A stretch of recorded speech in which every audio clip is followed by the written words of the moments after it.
Today's episode is brought to you by GhostBed. A great night's sleep is important for anyone.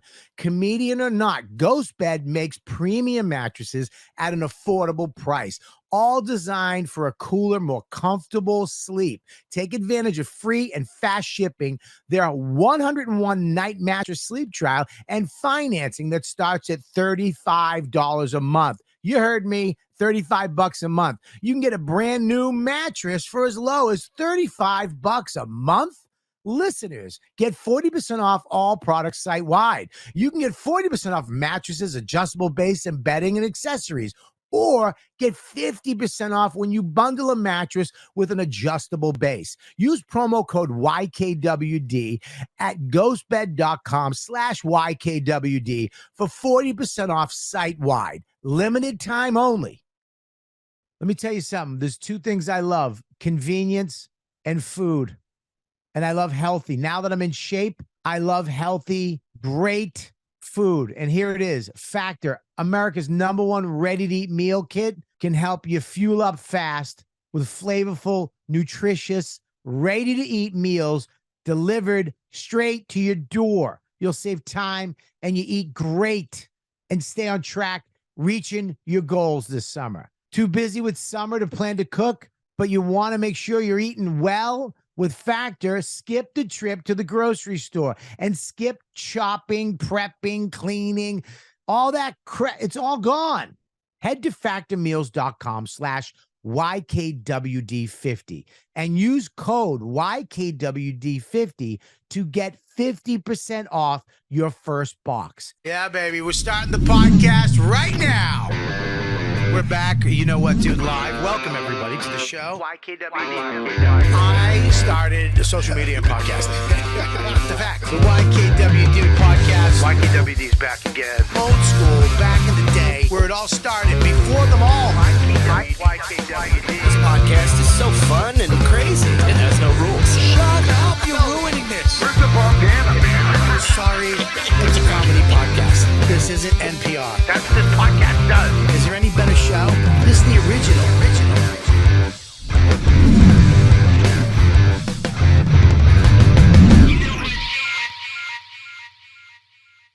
What's up, everybody? We're back in the studio. YKWD Comedy Cellar Productions, above the world-famous Comedy Cellar, soon to be the Comedy Cellar Podcast Studio. Yes, we are having our own network here at the Comedy Cellar. No more is it Riotcast, God bless. Laugh Button, goodbye.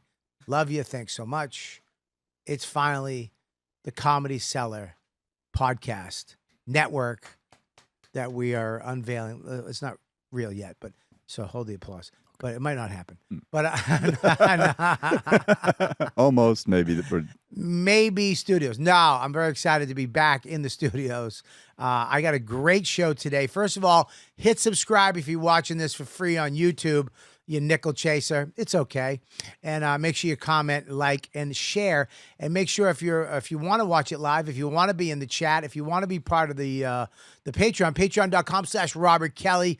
Go become a member. It's the price of a cup of coffee, and you'll be supporting the show, and you get to watch it live, and you get a free episode every week, an extra episode that nobody else gets, the YKWD Extra with me and Mush, which is a hell of a lot of fun. That's what I've heard. That's what I've read. I've never read that. Nobody ever said that. I think that's what they say. Anyways, and make sure you go to comicrebels.com. Thank you for all. Check out all our sponsors in the show. They help support the show too. You guys are the best. We got a great show today. I'm very excited. We came in early to do this one.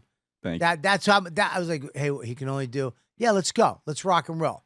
Because the Tizzy 3 and Mush are ready to go, and it's like a pit crew of autism. The Tizzy 3. The Tizzy 3 that's great. And Mush. Anyways, we got a great show. Max. Yeah. Who's on the show today?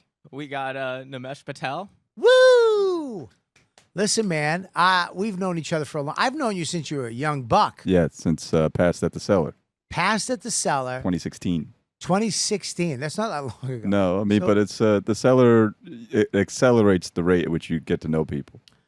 The seller accelerates the rate. You just sit in front of each other and bullshit, and that's like those are like your funniest moments. Like that's what I want to know. Like I want to know people in those moments. It's like when you're your funniest, when you're talking about the most random shit that's going on in the world. Like that's when you get to know people. Where are you from? Jersey. Jersey. Yeah. So you started in Jersey. I started at Vinnie Brand's famous stress factory in New Brunswick, New Jersey. We'll beep that out. He did it was the bringer mic on a Wednesday night. I brought 20 of my cousins. He went up before me. And Which is not hard for an Indian guy. no, I mean, I brought my entire and he just went up and just shat on them right before me for like 20 minutes. He did. Yeah, he just roasted all of them. Wait, you guys Indian? Yeah. What? What? What? Oh, God, get your hearing aid fixed. And they did. And then Nothing worse than a guy who does crowd work that can't hear. Where you you say? from? What? Oh, God. he destroyed. And then I think Voss went up. He didn't listen when he had hearing anyways. No, I don't think Vinny's heard a word that he hasn't said. You know, Right. it's just everything else. Voss was on that show? Voss went up. I think Bonnie went up. Oh. Like it was one of those, but it was. Everybody would be canceled if you had that audio. Oh yeah, it was. I mean, I would be canceled if I had that audio. I made fun of. I said Hillary would have won the election if she just sucked a dick on television. 2009. Okay, it was okay to make those jokes back then. Yeah, you grandfathered in for a nice. I'm ready for a nice poor cancellation. joke, huh? Yeah, Well, you already got canceled. allegedly You've been canceled. they tried. Well, here's the thing with cancellation, Mm-hmm. and for people that don't know this, close up on me. I'm just seeing if my producer is actually changing the camera. I believe he just leaves it on a 2-shot the whole time. Anyways, you were doing a college gig, Columbia University. Yes, sir. Which is in Manhattan. Yeah, Harlem, 116th Street. That's Manhattan. Yes, sir. I've done it. I've been there. I've done that show. You've done Columbia University. 100%, but I did it back when you talk about grandfather back in. Uh-huh. I was on the cusp. Uh-huh. I could feel the room being weird Yeah. with me. I could feel it. They weren't in power yet. No. Those people weren't in power yet, but they were getting a little itchy. Like, you know what I mean? When did you do it? Oh, fuck it. It was a lot. I had hair. Okay. I had hair. 90s. Somewhere I did Manhattan College. I would do all the I did all the colleges in New York, Fashion Institute, Queens. I would do the Arts College downtown. Back in the day, colleges is how we made our money. Yeah. Like when I came to New York, you didn't want TikTok. You didn't want none of that shit. You wanted a college agent. Yeah. Because that's how you're going to make thousands and thousands of dollars Man. as a mediocre comic. Yeah. You know what I mean? You weren't headlining yet, but you had to go to the college and do 45 minutes to an hour. That's where we made our bones to become headliners at clubs, at colleges. And Yeah. you could go and say, I mean, dude, it was Animal House. That's because back then colleges were more a bastion of saying whatever the fuck you wanted. It was just a liberal. I don't know. I remember when I went to NYU down the street. Yeah. And I remember like NYU is the kind of place where like liberals will like fight for your right to say whatever you want, and then the instant you say it, they're like, "Why the fuck did you say that shit?" Right. Like that's like just the weirdest thing. Now. I mean, every day, like even then, I think. I mean, I don't know if it was like. I don't think so, dude. I don't know, maybe. But I remember doing colleges and saying whatever the fuck you wanted. Yeah. But then I remember the switch. I only experienced I think I did maybe 1 or 2 colleges before that, and that Dude, was. I did pussy jokes in front of nuns. Yeah. No, they just faced away from me. They were in the cafeteria with their dumb hats. Which you did And like one of these Catholic schools in New York. Well, they booked me, and I says in my contract I can say whatever I want. And I told the lady, I go, listen, I mean, I don't know. She goes, no, they're fine. They're fine.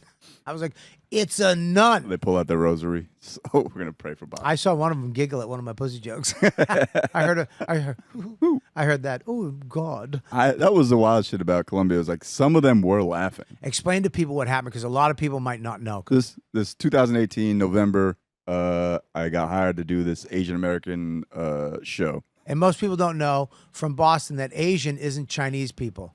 It's them too. It's the kind you're picturing, and also my kind. Yeah, it's from Asia. Yes. The continent of Asia. And- they are part of that too. I didn't know until I met Russell Peters. I was like, he ain't Asian.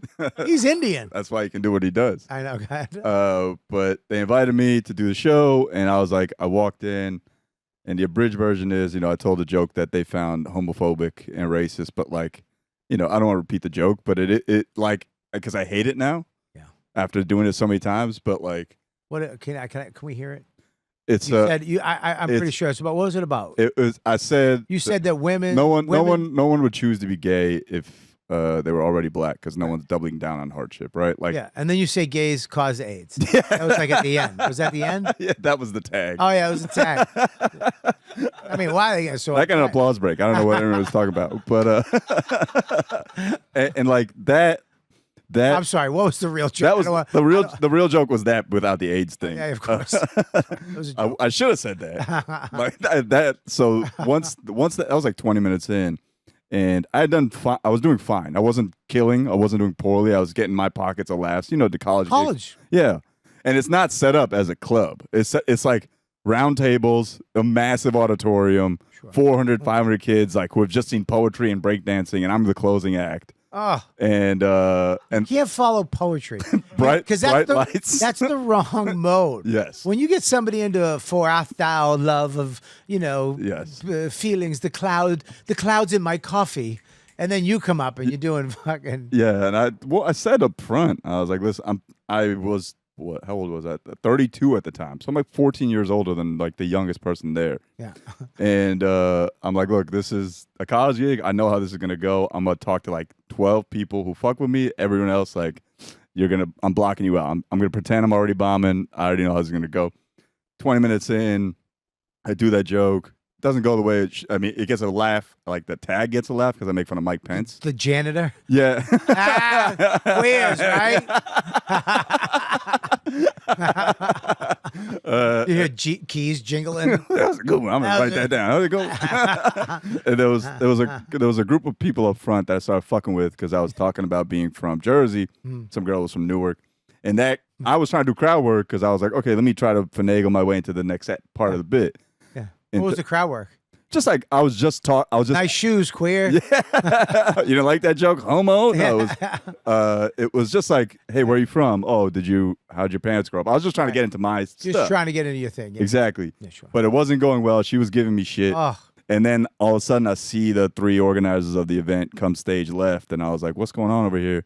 And then they, like, in the middle of a lull, which there were a lot, they come on stage. Oh, so they waited till you weren't talking. Yes. And at least they weren't in the middle of a joke. No. It was just like, I was like, I literally remember saying, are you uncomfortable? And the girl was like, no. I was like, I could keep going. And then they answered by saying, no, that's enough. And they came on stage and they were like, okay. How many? 3 of them. That means it was a meeting. Yeah, I saw them discussing like how they were going to play it out. And then they came stage left, and then they came on stage, and I was like, okay. And then they told me like, I was offensive and I wasn't entitled to some of the jokes. And why weren't you entitled? Because I'm not gay nor black, allegedly. But they know what you. Yeah, but you're brown and you're bi. I mean, you're close. Yeah. I mean, how close can you get? Jesus. If only I had sucked a dick on television. You should have just said I am gay. Yeah. I would have been like, first of all, I am brown. Yes. And they were white, right? Yes. No, they were Asian. They were Asian. They were you. Yes, they were two. You or the other one? 2 East Asian women and 1 South Asian woman. Okay, so East Asian is Chinese? Korean. Korean? I can't call it what they were specifically. I know, because it's confusing. Because you're racist. Yes, of course. So couldn't you have at that moment said, listen, I identify as brown and I identify as gay? If I were a better comedian, I would have definitely had a much better response at that time. How do you know I'm not gay? How do you know I'm not part black? Yeah. You don't know anything about me beyond I was the first Indian writer on SNL. That's the only research they did. Shout out to myself. Shout out to himself. I mean, you buried the lead. We were going to get to that at the end, and you snuck. We got an hour, dude. Yeah, man. Let's go, baby. But like that's why they hired. That's why they brought me on the show. Like they had. you know, when I was at the show for a season, Do they understand that that's a pro-gay joke? I mean, it's clearly not. It's a pro, like you're doing a joke, a pro-gay joke. You're not even. No, that's why it was so confounding, because it was like I literally said this. Hang on 1 second. Please put the definition of confounding. It's confusing, but a little more confusing than confusing. It. You're a writer. You're Indian. You're the first one. COFOUNDING. Confounding. And hang on 1 second. Yeah, write it down for me right there, please. Just write it right here. Right here. Yeah, hang on. I got a pen for you. Oh, that's nice. Oh, thank you very much. And that's what was so confusing for me, is because Great. The setup of the joke Sure. is really quick, 1 second. FY, have this, clip this, keep it. He's in the Writers Union. He just wrote. He broke the strike. I want to report him to the Writers Guild of please America. give me my health insurance. Which I'm in, by the way. The best health insurance in the fucking. It really is. It really is. It really is. So you just wrote. Oh, I'm shit. Just, I'm fucked. No, there you go. Keep that. Confounded. You just wrote a joke. I That's did. part of the joke. I'm fucked. So what was confusing is the setup is this is how you know being gay can't be a choice, because no one would choose to be gay if they're already black, right? Like that's like who would do that on purpose? It's hard enough. Yes, exactly. That's the whole underlying subtext. It's hard to be both. Why would you choose to be both? Exactly. It's hard on you from society. Yes. Yeah, it's a pro-black and gay joke. Yes. That's like that was what hidden in a thing that a conservative could laugh at too. exactly. Because they hear black and gay, they're like, fuck black. Why would you choose both? that Right. that trigger It's a did not great go, joke. Thank you. The trigger did not go off in their heads, and so when they came on stage, I was like so confused as a, and this is the worst part. Not the worst part, but I don't know what the word is for once. Is that For once, I know the word.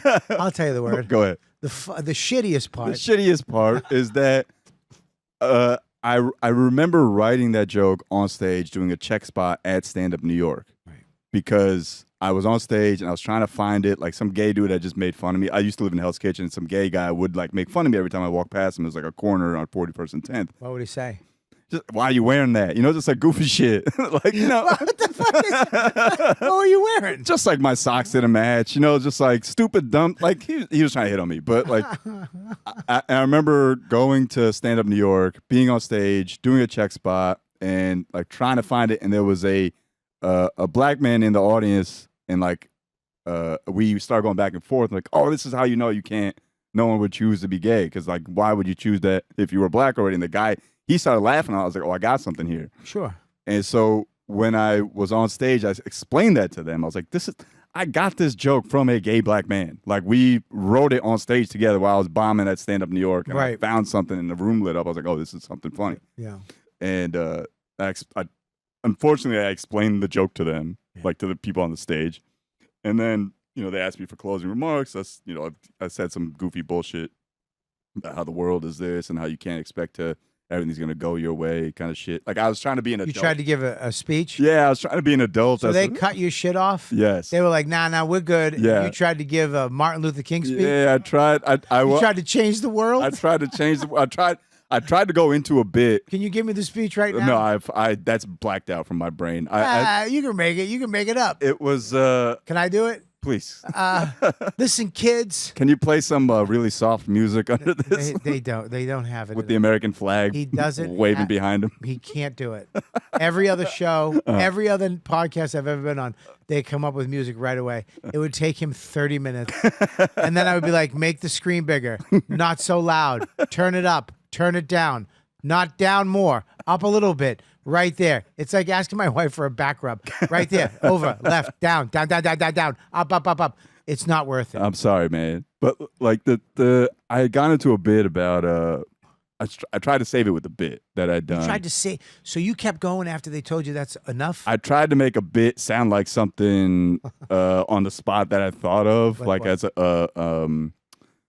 like this poetic, like heroic thing, like, you know, like there's gonna be a war between the Asians and the whites, and we're gonna have to choose a side, and like it bombed so bad. I'd done it on I think Seth Meyers or some shit, and I knew the joke had worked, so I tried to go into that and make it sound like profound thing, but it fucking fell flat. The guy in the tech, Yeah, a good one. Look at you already offended them. Yeah. They want you off stage, and you're like, yeah, let me do a war jump. Yeah, the whites. the tech cut my mic, Ah. and that was it. That was it. And then I walked off stage. And did you get paid? I did. The first call I think was to the agent. It was just like, all right, I need to make sure that nothing's in the contract where I'm not going to get the money that they owe me. And second call was to another comedian. Yes. Before they heard about it. Yes, exactly. I think I called. I might have called Jared first. I called my wife, my girlfriend at the time, my fiance at the time. But immediately you have to call. Anytime a comic has something like that happen, yeah, you have to call them. Yes. And you have to have them. What the fuck? Because you need to be the one to spread it. Yep. You can't have other comedians spread it. Nope. And I knew it was going to spread. So I was like, all right, well, I think I might have called Jared first, or I called Ricky Velez first. Oh, I called one of the two of them just to be like, what you won't believe. And Ricky was like, that's hilarious. Of course, it's fucking hilarious. and Jared was like, what the fuck? That's crazy. And they all asked, like, make sure you get paid. So I called the agent. They followed up. I got the check regardless. And I think, like, in hindsight, like, I probably should have been like, I'm gonna fucking sue the shit out of Columbia. Why? Just because it was it was an opportunity to sue. Not that anything bad happened to me, but Right. just felt like I probably would have walked away with some check that would have quieted them and because it made them look bad ultimately. You would have made them look bad ultimately, anyways. But Yeah. there was no consequence. Exactly. Nothing. You wanted to give them a I consequence. should have, but nothing happened to them. And Nothing happened to them. Nothing happened to the three girls. They got a lot of vitriol from online Facebook and shit. Sorry, vitriol, unnecessary hatred. There you go. Write it down. Vitriol, cocksucker. vitriol. This is an SAT word. All right, keep the pen. So they got a lot of hate. Wait, hey, easy. They got a lot of hate. I believe you about the joke. Listen, man, it's not easy being gay and black. They got a lot of hate that they shouldn't have gotten. They were Why do you say that? because they're fucking 20 years old. Like in my head, I was angry at the time. Obviously, I was like, I was more embarrassed than I was angry. I was humiliated. I'd filmed this shit. There's like 500 kids there who I thought like I would have been new fans. I made some new fans. Yeah. But at the end, Canada. Sully called you up. Dude, I was there. That was great. You were in the right. Yeah. Fuck those bitches. You landed the plane. Yeah, I wouldn't want to be gay or black either, dude. You're right. But no, that's not the joke. No, it was embarrassing, and then on top of that, it became a national story. Yeah. That really bothered me because Why? Because I wasn't ready to be. I didn't feel ready to be a national story, especially with that set, because the set itself was not going like it wasn't a stellar set. It was just like a college. Imagine your college set went online. Yeah. Can we get him a napkin, please? He's sweating. Oh yeah. Once these shits are on my ears, like my ears are my radiator. You don't have to have him on. You don't have to have him on if you don't want. Yeah. Yeah. There we go. This is clear. You're too good looking of a guy to be sweating. Thank you very much. I mean, also hit the gym today. Oh, I hit the gym too? Yes, sir. You got a trainer? No. You know what I got? What? I got YouTube. Oh, hell yeah. I got a black guy on YouTube. Uh-huh. And Those are the best I'm guys. telling you, dude, I do these workouts with just dumbbells. When I during pandemic, all my workouts. See how long it takes to get a napkin? Imagine if I wanted a sound bed. I mean, my hand's still out. No one's ever wanted a napkin I before. mean, just a paper towel, something. Give me my own sleeve. Now, I mean, can we just get a fucking napkin, a paper towel, a tissue paper? It's all good. Anything other than his shirt. Forget it. Forget it. It's already gone. Sidebar: pandemic. The only workouts I did were at home, like in my apartment. There was this guy. I forget his name. Obi. He's a British dude. This black guy, like fucking brolic. Yeah. All body weight workouts. But anyway, I do Midas. This dude, he does only dumbbells. Mm-hmm. And because I knew when I got that surgery, the main thing, nice, a janitor's towel. I literally got a towel. Oh, brand boy. new. Wow. I didn't want a towel, guys. I asked for a napkin. Thank you very much. There's toilet paper in the other room. Thank you very much. Anyways, Anyway, yeah, so keep that on your lap and kiss. It was embarrassing because I wasn't ready to be, and that set wasn't the national. That wasn't like I was like, let's make that the fucking headline story. You know what I mean? Yeah. I had just done Seth Meyers, and that was fine. It was cool, but it was like this is trending on Yahoo News. I think Lenny Marcus texted me like, dude, you're trending on Yahoo like 7:30 in the morning. I'm like, fuck, because up until that day, like I was like, oh, it's just gonna die. But do you understand why it's good? Number one, you are a minority. You are, it's not like some white. If it was Nick DiPaolo, you know what I mean? It'd be like, right, but you're a fucking comedian, an Indian comedian, an Asian comedian, and you made a joke, about somebody else. Yes. A black and gays, and it was a pro one, and you expose them. Yes. For not you're confusing comedy with a speech. That's really that was their reaction was them like revealing that they had just wanted me for something I'd done in the past, the SNL shit. Yeah. They had done no research on what kind of comedy I did. Nope. Like if they'd come to the cellar just once or twice, they would have seen that shit. Or they could have asked for a tape from the cellar or something like that. Right. They would have that was a joke that I was doing at that time. And I was like, they would have seen that specific one. And so, but going back to why I don't think they deserved anything, it was just like, they didn't deserve any of the hate. I do agree that they should, like, that's a pretty stupid reaction. But beyond that, like, fuck you. Like, they got a lot of mean shit that, like, fuck you, Asian bitches, that kind, like, Asian women shouldn't this and that. I was like, come on, that's not necessary. Well, those people are fucking, I mean, listen, that's just racist. Yes, but that's the thing. And I didn't mean to write any of that shit. I mean, I was just came out.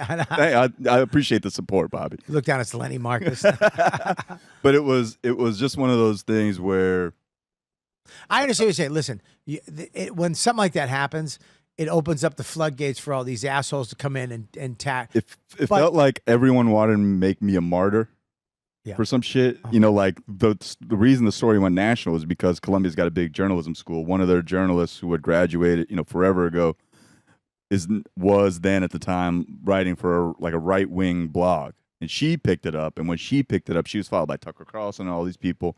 They picked it up. That made it a national story. I love that all young comedians hate Tucker Carlson. I fucking loathe that, man. He wanted me on the show. They emailed me twice. I said no. I was like, nah, a bunch of people were like, go do it, man. I was like, nah, I'm not ready for that. Would you do Gutfeld? I did Gutfeld. Oh, good. And he was chill. Like he's fine. Tucker, I was not ready to talk to Tuck. He's just a guy too. I don't think I would have won that conversation. That's the thing. Like he had Louis J. Gomez on. Louis corrected him on the J.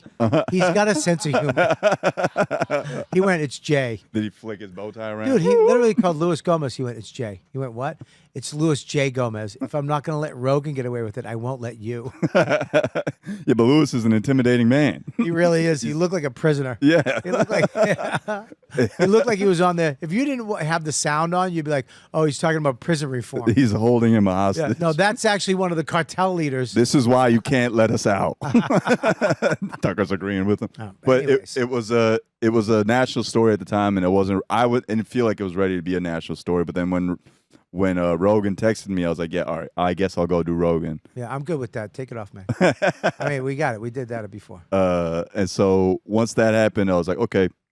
And then luckily, it kind of blew over. Every time. But it did give you here's why I understand those girls got shit. Mm-hmm.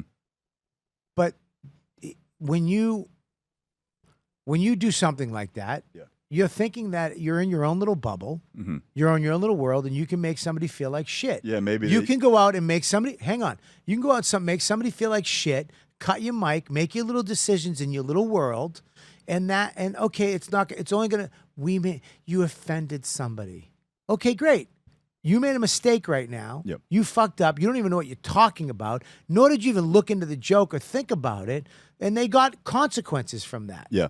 Okay, so you know what? In my eyes, I don't want anybody to get hurt. I don't want anybody to, but those are just words from idiots. Fuck you. How about next time you shut somebody's mic off, or you have your little witch meeting, your little fucking shitty, stupid, nonsensical meeting about somebody doing jokes. you think about the joke first and understand that, hey, if you walk into this room, you're going to be offended. You might be offended. And that's what comedy is supposed to do. That's the thing, you know. I what I learned from that was You can't just defend one side. And then it's okay. I'll never do a show where there's also breakdancing. That's the show you think you would want to do, though. Yeah. Dude, if you're into breakdancing, you're into fucking weird humor. Yeah. I mean, it was, you know, I was like, okay, this would be a fun, easy check. That's really what I thought. And it turned out to be an easy check.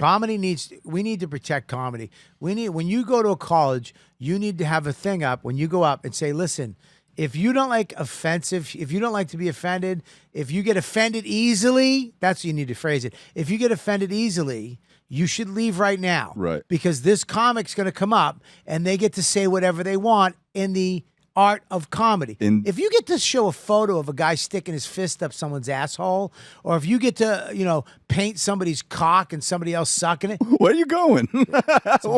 My house. Oh. I teach photo and art at my house, but I only do it with things in people's assholes. You've gone to extreme. Anyways, I'm just saying that every other art passes off. You go to the fashion. People get their tits out. Yeah. It's like, that's okay. In defense of colleges in general, though, what I will say is that the shows I've done since, they've all known. Yeah. And so now I have this license to do whatever. And like the beauty of college students is that if they're told that they can't like something, they will like it even more. So I had to do NACA.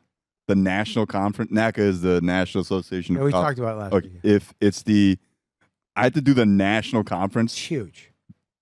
A month later. I had to MC the national conference a month later. And you were a rock star. And I did. I wish, man. Oh, they hated you. No, I told the story. On stage? On stage. I assumed they would all know. Right. You know, if you guys don't know, there was a comedian that got kicked off stage at Columbia not too long ago. If you don't know the story, it was me. And I did. Who told you to do that? I assumed they knew. And it wasn't something I want. I just took a bet that some people will like it. Right. And you lost? Oh, I lost that wager for sure. My booth was so empty. I think I got 4 or 5 gigs after that. Right. But that was enough to feel like, okay, I got something out of this coming here. But it wasn't oh man, this is great. 3,000 schools. Yeah. You got 5 gigs. I got 5. You could walk away with 30 schools from that shit. But you did better than Colin Quinn. He bombed after Lewis Black. Got none. Really? A 1. He got 1. How long ago was this? This was years ago. I was there. I saw it. We talked about it a couple weeks ago on the show. Was it update Colin Quinn or post update? It was chubby Colin Quinn in a purple suit sweating. Oh, okay. In front of 3,000 students. Ask him to tell you the story. It's one of the greatest things ever. I look forward to hearing that. But yeah, and so I got a few after that. I just did a college a month ago, Georgia Tech, and fine. Awesome. Fucking fantastic show. Shout out Georgia Tech. Thank you for having me. Well, the thing this is what I say to this is that you did it. It happened. It's good because now everybody, if you book this guy, this is what you get. Yes. And you're not even dirty. You're not even that edgy. Thank you. You're not. No, you're not. funny. Yeah. But it's not look, I know edgier comics than you. Mm-hmm. You know what I mean? It's not like Coco Diaz is coming out in front of fucking, he's edgy. Who's Coco? I'm edgy. Oh, Joey. Joey. Oh, Coco. Yeah, me. If I walked out and did a set, I'd be arrested. At a college for sure. Campus security will fuck you up. I told you I did 2 shows with Tracy Morgan. It's the greatest. Have I talked about this before, Max? No. I haven't heard it. He's sidebar. Me and Che were sitting next to him at the Knicks game not too long ago. I didn't watch the game. He's just yelling at you, talking I don't even know him like that. He's just telling me. Greatest. He's the funniest person on greatest person to have around. Yes. He's the most entertaining person. I don't care who you are. You're shutting the fuck up when Tracy Morgan's around. Yep. I don't care how much pizzazz you think you got. Nope. Dude, I did 2 colleges with him where both of them he didn't get his check.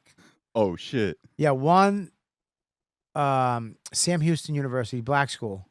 I did it back. It's gone now, but they had a 100-foot statue of a white slave owner, Sam Houston.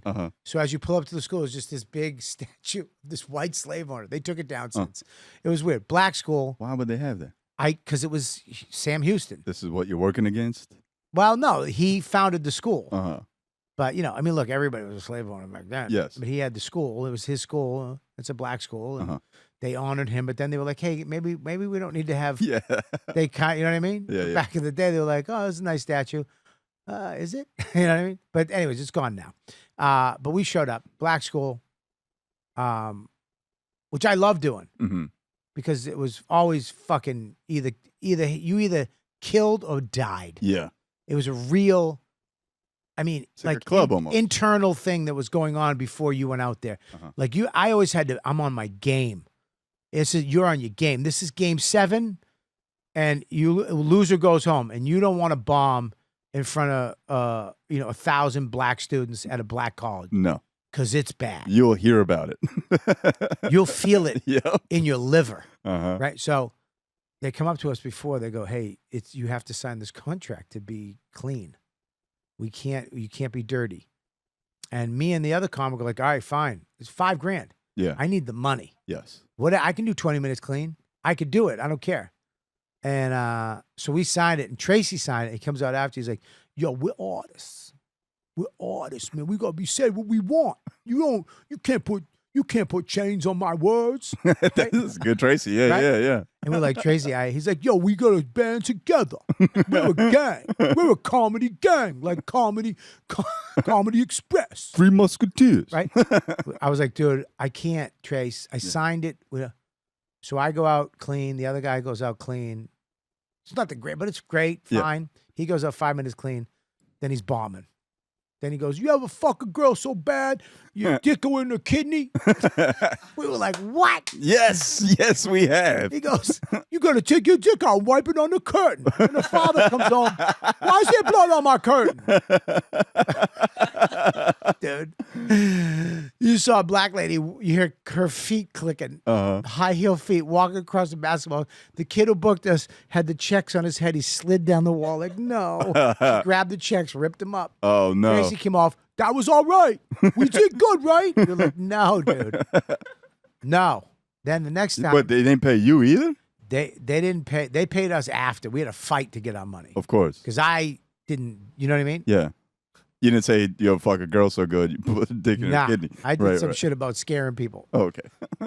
And some silly shit about marshmallows, baby talk. I did my silly Bobby Kelly shit. A lot of energy. Of course. And next time we're doing Princeton. I think it was Princeton. That's a step up. It's over in Jersey. Yes. And Jay Moore was there. Jay and Tracy. Tracy was on SNL. Oh, okay. And I went up, hosted, killed it. Jay went up, fucking murdered. But before he showed up, a stretch limo pulls up behind the school. It's like, what the fuck? And Tracy gets out by himself with a case of Alizale. And he's got a diamond belt buckle. And he goes, SNL Tracy. He goes, check out my belt buckle. I got a Hollywood Boulevard. There's diamonds and crystals. We're like, we're at a college. Yeah, we're in Princeton, New Jersey, man. No one gives a fuck. He goes on stage, and he's having an all right time. You know what I mean? There's a lot of Princeton kids, a lot of white kids, right? A lot of white girls. Yeah. The dean is there. He's going up, doing his jokes, and then all of a sudden he's like, I'm Tracy Morgan from SNL. I'm from SNL. You can't fuck with me. You know me from SNL. Kept saying that. And then he goes, you looking at my stuff, to a girl in the front row. 18, white girl. You want to touch it. We were like, God, no. Please, God, no. Did she call her father? Brought her on stage. Oh, my goodness. Dude, it got fucking nuts. He goes, go ahead, touch it.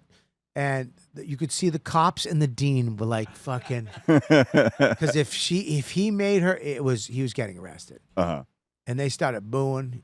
Oh, no. It was, he was like, I'm Tracy Morgan, SNL. He didn't give a shit. That's just a testament to you, how many times you could get canceled, but you don't. They go, you have to go back up. I'm like, me? Like, yeah, you got to go back up and make it right. And then I think I brought Jay back up. I went up. Was Jay on SNL at the time too? Jay was, or just off, or he was on. I think he was. He was in that. He was big. You know, he was just did Jerry Maguire. So I don't know the time frame of it, but yeah, buddy, it was fucking scary. The life of a stand-up comedian is crazy. You're going nonstop. You're staying up until dawn. Then you're dreaming about comedy. And then you wake up thinking about comedy, but running yourself into the ground will never work. You need to make sure you're getting a good night's sleep when you can. And that goes for anybody, not just comedians. That's where Ghost Bed can help. Ghost Bed mattresses are designed with premium materials and patented cooling features so you sleep better. Trust me, this bed is amazing. You sleep cooler, more comfortable. From the moment your head hits the pillow, take advantage of free shipping and a 101-night mattress sleep trial and financing that starts at $35 a month. Most orders ship within 24 hours so you can start sleeping better this week. Listeners get 40% off all products site-wide. You can get 40% off mattresses, adjustable base and beds, accessories, or get 50% off when you bundle a mattress with an adjustable base. Use promo code YKWD at ghostbed.com/YKWD for 40% off site-wide. Limited time only. Let me tell you something. There's two things I love: convenience and food.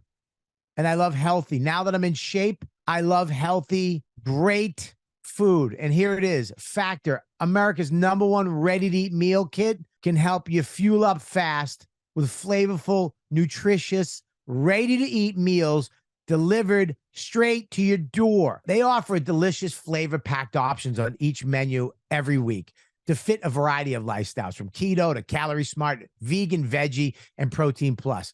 Prepared by chefs and approved by dietitians, each meal has all the ingredients you need to feel satisfied all day long while you're meeting your goals. And if you're looking to mix it up, you can add a protein to select vegan and veggie meals each week. Head to factormeals.com/YKWD50 and use code YKWD50 to get 50% off your first box. And I've had the mic taken out of my hand. I did a show, college, sleepover night. Ugh. They're all in their pajamas. It was like 12 at night. I was bombing.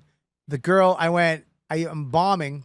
And as I'm bombing, I'm holding the mic and I'm like, yeah, all right, what? The next joke, let me get into the next one. She went, oh, we don't need to do that. Grabbed it out of my hand. That stinks. And the thing, oh, all right, give it up for Robert Kelly. Oh. And out-trubbed me off. And I was like, it was bad. And then everyone went to sleep. I really went in their pajamas.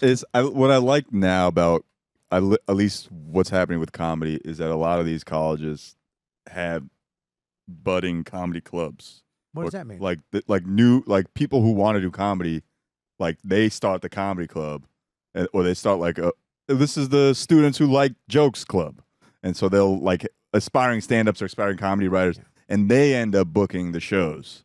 Then comedy fans become the bookers. Yeah. Now, like, at least that's what I'm seeing. Like, NYU has that. Only NYU. Rutgers has that because there's where people are starting to like comedy, and like I think that's gonna save comedy at these college places. Where comedy now has become it's become a very successful industry for people. we are. I don't want to say rock stars, but it's about we're hitting almost like a saturation point where it's like comedy's fucking everywhere. It's becoming mainstream. Like everyone fucking loves that shit. Well, what's going to happen, or what's happened before, I don't know if it'll happen this time because of there's so much places to put it now. Back in the day, there wasn't that much place to put it. Yeah. So it would oversaturate a lot easier. And when it oversaturates, you get a lot of people who learned how to write a joke but aren't funny. Yeah. There's a difference between somebody who's funny, who can walk into a prison and make a bunch of prisoners laugh, and then walk over to the lunchroom and make those people laugh, and then go, like a guy like Colin Quinn, take stand-up out, he's still going to be the funniest guy in the room. Right. Right? Yeah. He's still going to make his door guy laugh. He's still going to go over and in the park make people laugh. Yeah. You got funny people, and then you got people who learned how to be funny for the job of it. Yeah. Not really for the passion of it. I had to be a comedian. Patrice had to. There was no other. No. You know what I mean? Yeah. So you that will filter itself out at some point. Those people will find their lanes, and I'm not mad at that. No. That happening. I think it's Well, they filter themselves out, but usually it gets saturated and people start. When you go to a show and it stinks because the comics stink, you ain't going back. No. And once that happens, TV shows, once they stink, once they're lousy, and they usually start like this. It starts out with specials, hours, and then half hours, then 15 minutes. And then, hey, guys, everybody's going to do 2 minutes. It's called the 2-minute funniest joke special. Yeah. That's when we're done. Yes. People are, I'm out. Yes. And they'll find something else. I think hopefully that's not what's happening with like TikTok and stuff. I think like I hope it happens. I hope it's magic again. I hope magic is big again. Remember magic was big I would love to trace when did you start comedy? 1990 something. So have you seen like a boom cycle like this before? Yeah, sorry. Well, right when I got into comedy, the boom just ended. Uh-huh. It was the we had Eddie Murphy and Dice, Uh-huh. right? And they got fucking whacked. And then we had another one in the late 80s with Evening at the Improv, comedy half hours, MTV comedy half hours. Everybody had a channel. Everybody had a thing. 7 minutes of clean material. Doing the Tonight Show or Letterman. That was king. That was, you had to do that. 7 minutes of clean material. And to be on one of those shows, and then you were a made person. And then you would go to a festival and be who you were. Like if you're a garbage person, people going to Montreal walking with $500,000 deals. Right. And coming home, they're all of a sudden they're famous. Like when did that end? That ended late, probably after 9/11, shit like that. It just died.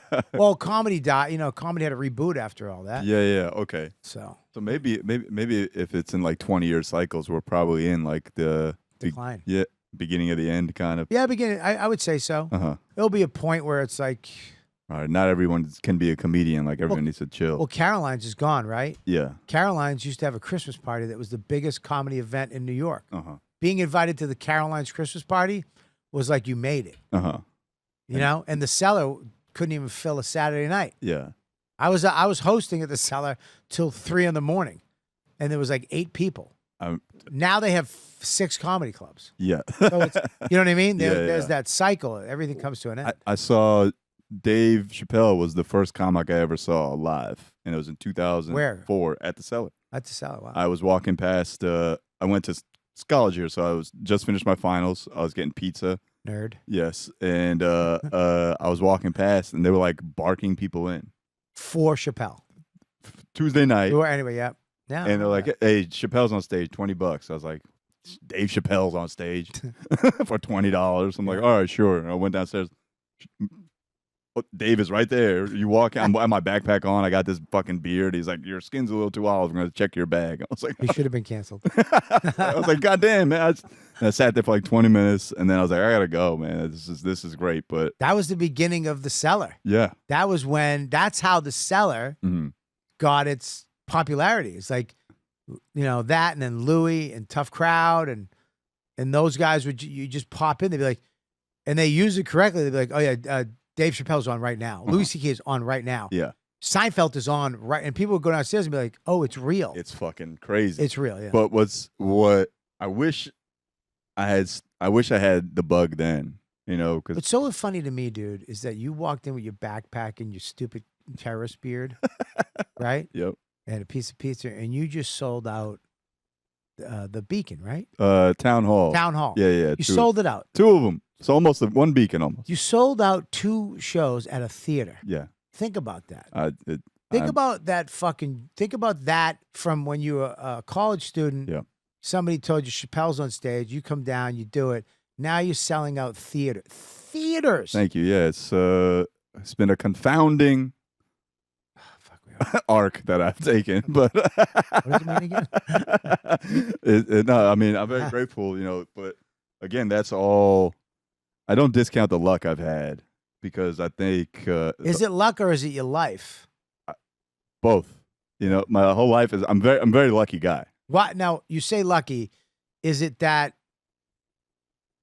TikTok have something to do with that? Look, yeah, I mean, I you're famous on TikTok. I just happened to to listen to people at the right time and listen to my own instinct at the Who right did you time. listen to? First, I saw Schultz. Like, I give Schultz a lot of credit for making it apparent that we don't have to be so precious about our material. What does that mean? Because he was the first one in my I head, like, just understand. put everything out there. And I was in 2018, like right before that, right after the Columbia shit, 2019. I shot like an hour at the Cellar. I sent it to HBO. They said no, and I was like, all right, well, let me just put it out. And then that was like November 2019. Pandemic happens 2020, and everyone's at home. And luckily, like everyone just started watching stuff on the internet. And lo and behold, I had a bunch of stuff from the Cellar. I had an hour I just put out. So like that started making me think, okay, let me just keep feeding this machine. And then over that summer, my wife said, hey, she was working in social media at the time. And she was like, hey, TikTok. What was she working at? She was working at this company called Whaler, which is a social media marketing agency. For fat people? Yeah. That's good. I'm glad you guys. That's awesome of her. Tell her I said, as an ex-fat person, thank you. Tell her I said thank you.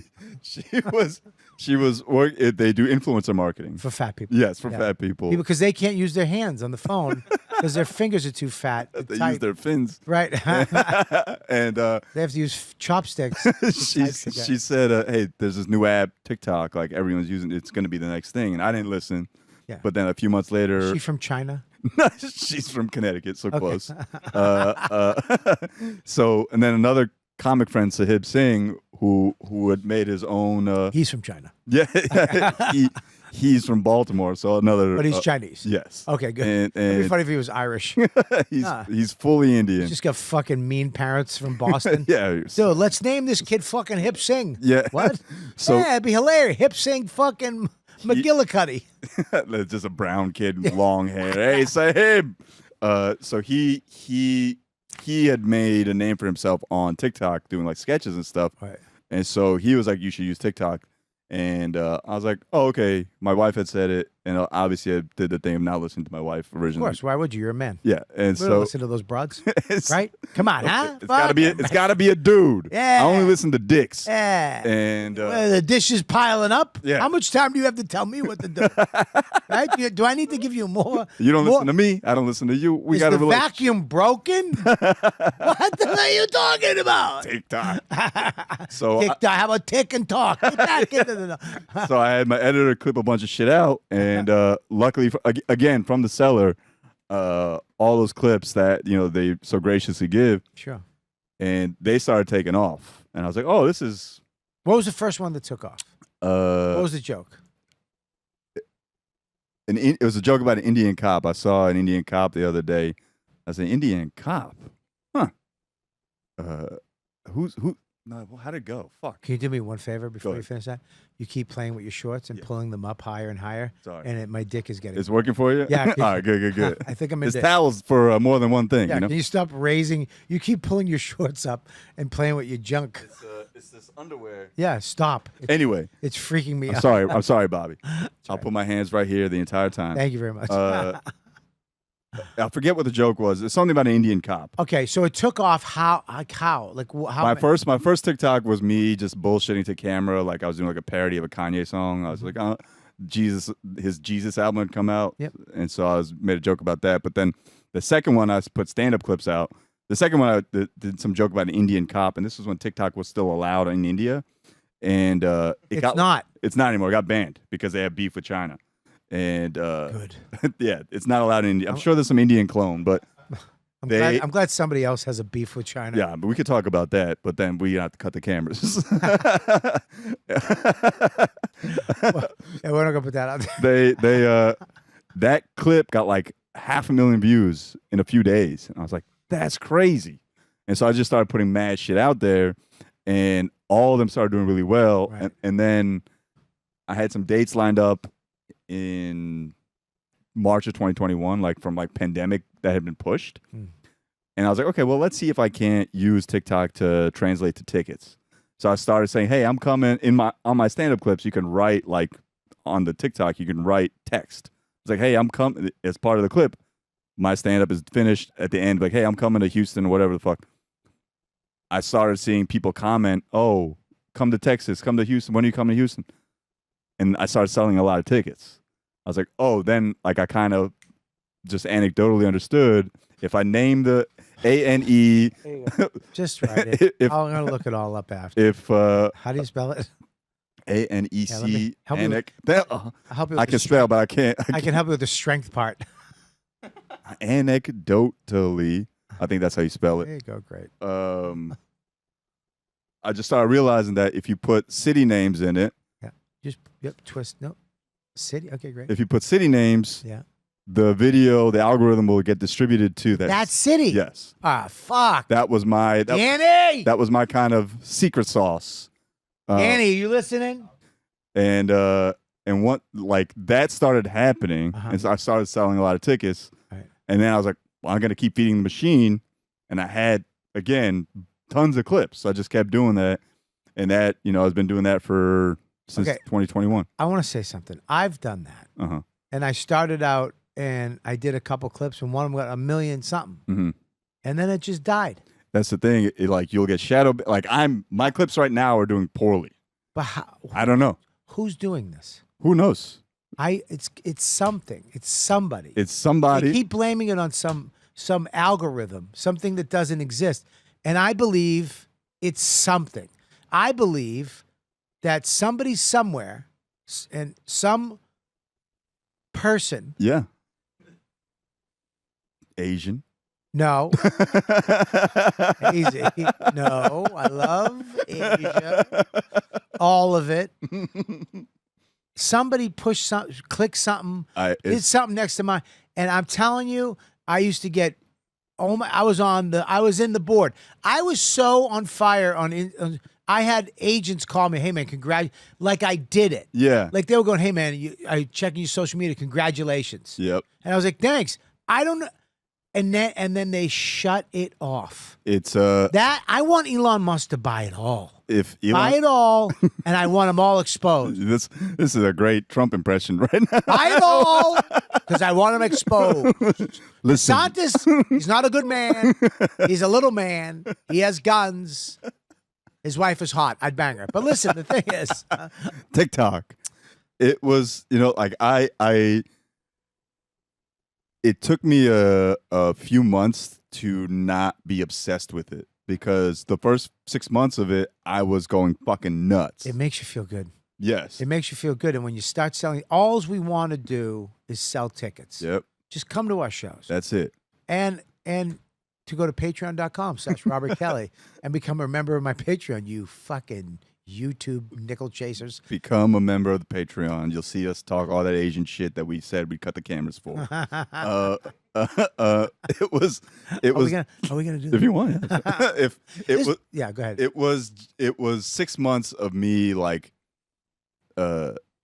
paying a lot of attention to it and trying to It was figure out. just you. It was just me. You didn't have like a person. No, I didn't have a person. Because I have people.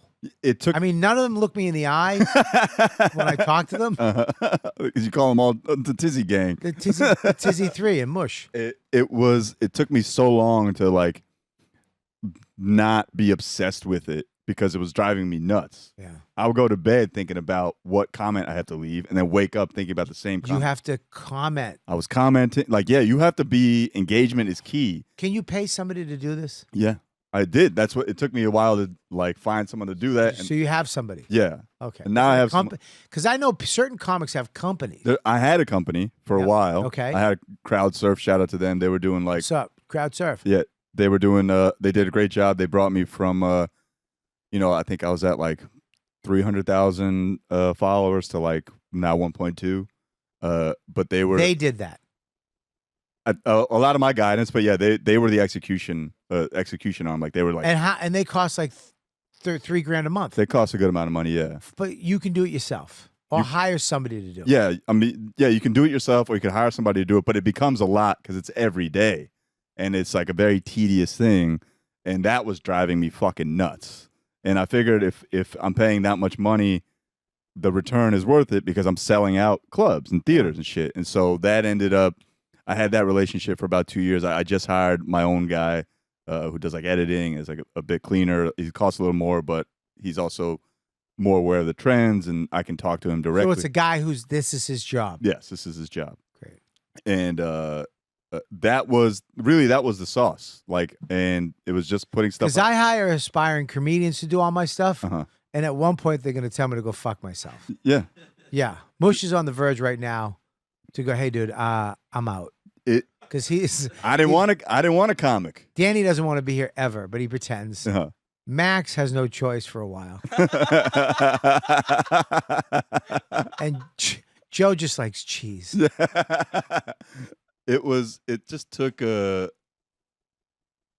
It took me to be like, you know what? I cannot be. If you're okay being on your phone constantly, Right. then all power to you. Right, but it's hard. It's hard. It's not, back in the day. You just be funny, get on stage, be funnier. People notice you. Get on TV. Yeah. And then you'll find your way down that road. Now You gotta market. you got to market, and not only the clubs don't do it. You have to be them. They ask you, hey, can you tweet more? Hey, how about you as a club pay $3,000 a month Right. for somebody to promote your shit, Right. so that you could get my show out there? If I did that and you did that, wouldn't that be a beautiful thing? Right. If we both had a lot of TikTok, Twitter, Instagram followers, and we could both do it, Yeah. wouldn't that be beautiful? It would be. I mean, but Clubs used to pay radio stations. So you go on the radio and you'd sell out your room because local radio was king. yeah. Now it's social media. Now it's, hey, if you don't have 1 million followers, you can't have a Tuesday night. Yeah. Well, I don't have 1 million. Well, I'm just saying, you know, Oh, you like, just told me I'm nobody. I mean, this is nuts. it's what my favorite thing to hear. Well, can I be honest with you? Go ahead. I feel good about my fan base Uh-huh. because they do show up for me. Yeah. I can always tell in my season from September till now is like comedy season. Yeah. When I worked my clubs, Uh-huh. Comedy Connection. And then you take the summer off for the kids. I take the summer off. Yeah. Because but Comedy Connection, Comedy on State, Side Splitters, Versani's, McCurdy's, all these clubs that are my clubs that I love, right? And I do well at them. I sell well. Yeah. And I'm because I don't have 1 million people. I don't have that thing right now, but I just have my rep. I wish I had. I mean, my fan base is strong, but like every show I do, Yeah. I'm like, so who was here last year? And it's like 8 people. I'm like, fuck. That's good though. It's great. But I think that's the new thing, which I wish I could get into. Uh-huh. But I like you say, luck. Mhm. To make people stick is a hard thing to do, It's and really there hard. is some luck in. Look, I toured with Dane. Yeah. I did 80 arenas around the country in Canada in front of 15 to 20,000 people a night. Yeah. I was in front of. Technically I should have millions of people. Yeah. They don't all stick. Yeah. You know what I mean? Some of them do, some of them don't. You have to find your own people. Yeah. It's Your own thing. It's I say I'm Just like so happens that mine are all dying. My fan base is all the women are hot, but one tit's bigger than the other. I talk they about have so freckles. much. I talk so much about doing drugs. Yeah. My first, I'm like, I hope all y'all aren't doing drugs because you're not gonna make it the way But it's I say I'm lucky because, like, if I didn't do it at that time, like there's It's at that perfect, yeah. like you're right. it was. There's a billion comics who have clips who are equally funny and whose clips would do equally well on social media. But I just happened to hit at the right time with the right formula. that's your path. Yeah, and I love Schulte helping you too, because I called him for my special about a bunch of it because I don't know any of this shit. And he was so. I mean, he'd be walking his dog on a Sunday. All right, let me know what you got. Send me this. Yeah. No, it's this. Change that. Do this. Put that up. Tell him not to do that. Close in on that. All right, that's it.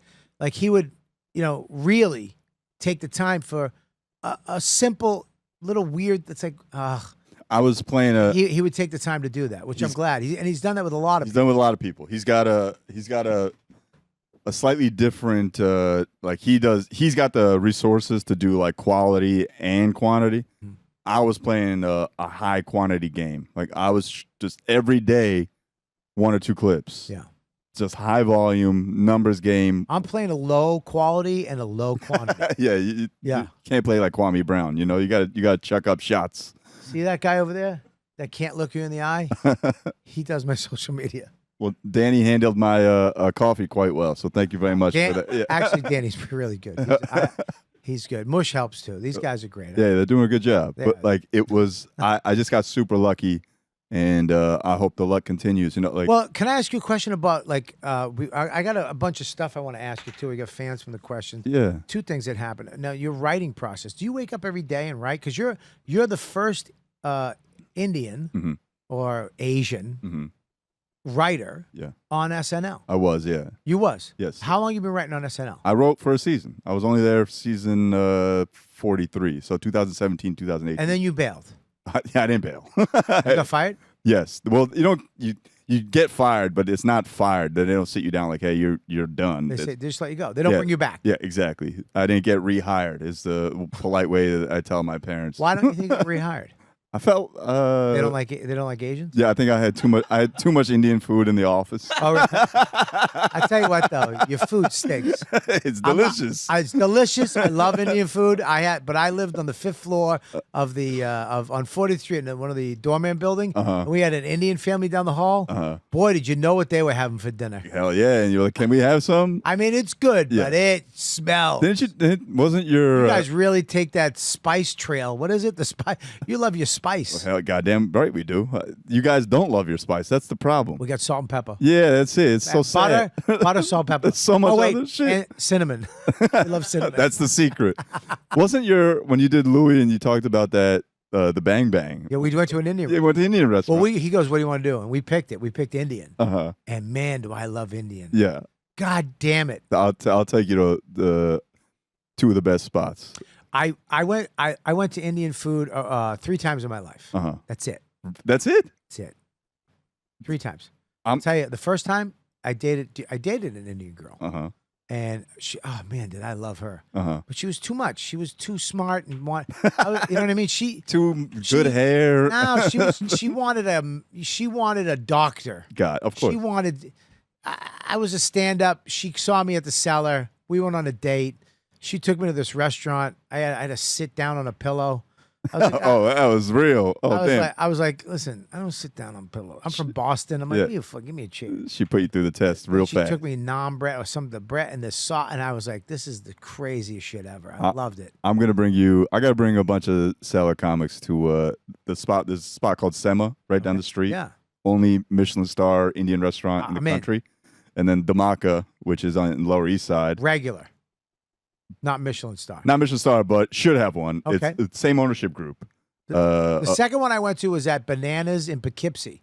It was it was a holiday and it was an Indian buffet. Yeah. I almost died. Was it bad? It was, dude. I'm sorry. But that was part of the deal. You get the Indian buffet too. It was bad. I'm sorry to hear that. And then the third one I went to was on Bang Bang with Louis, which was when he was like, let's go here. And he found the place. You know, those people in the restaurant were live. He rented out half of the restaurant. The other half were real people. Oh, really? They were just watching us like devour. And we filmed it. We went in. We ordered the menu. And he had 2 cameras. And he said, we're just going to shoot until we're full. And we ate for 20 minutes. And I remember at one point I used the bread as a napkin. And they were like, that was fucking great. That's fucking. I had the hot red sauce. Butter chicken. Hell yeah! Oh God, was that good? I'm gonna bring. I gotta bring you guys. Me and Mateo went to Dhamaka like a month ago, and I brought some of the leftovers from Dhamaka to cellar.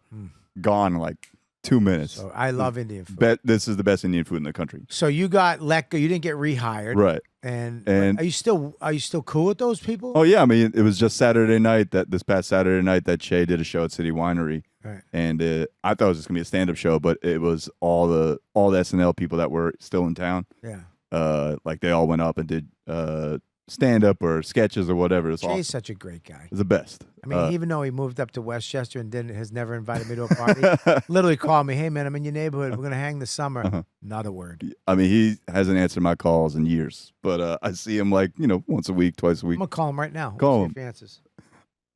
He said, I told him, hey man, why don't you answer my calls? Like I don't answer calls because I always think it's an emergency. I'm like, what an asshole. How do you spell it again? Che. Here we go. Ready? Let's see if he answers. Ready?